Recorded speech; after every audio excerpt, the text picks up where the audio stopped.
3 દિવસ સહન કરવી પડશે અસહ્ય ગરમી. ગરમ પવન ફૂંકાતા તાપનું ટોર્ચર.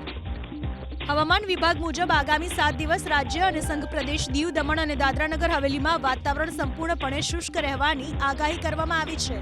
સાથે જ રાજ્યના અલગ અલગ શહેરોમાં મહત્તમ તાપમાન 40 ડિગ્રીથી વધુ રહેવાની હવામાન વિભાગે શક્યતા વ્યક્ત કરી છે.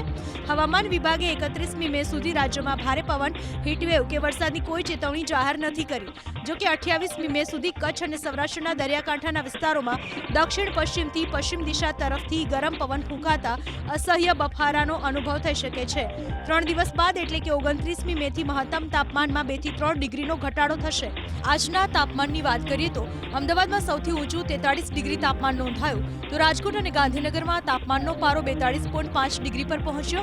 સુરેન્દ્રનગરમાં 42.3 ડિગ્રી, ભાવનગરમાં 41.7 ડિગ્રી અને વલ્લભ વિદ્યાનગરમાં 41.1 ડિગ્રી તાપમાન નોંધાયું. ડીસામાં 41 ડિગ્રી અને વડોદરામાં 40.4 ડિગ્રી તાપમાન નોંધાયું. બીજી તરફ દક્ષિણ પશ્ચિમ ચોમાસું આગામી 2 થી 3 દિવસમાં અરબી સમુદ્ર અને બંગાળની ખાડીના કેટલાક વધુ ભાગોમાં આગળ વધવા માટે સાનુકૂળ પરિસ્થિતિ સર્જાઈ રહી છે. જ્યારે 28મી મેથી ઉત્તર પશ્ચિમ ભારતને એક નવું વેસ્ટર્ન ડિસ્ટર્બન્સ અસર કરે તેવી પણ હવામાન વિભાગે શક્યતા વ્યક્ત કરી છે.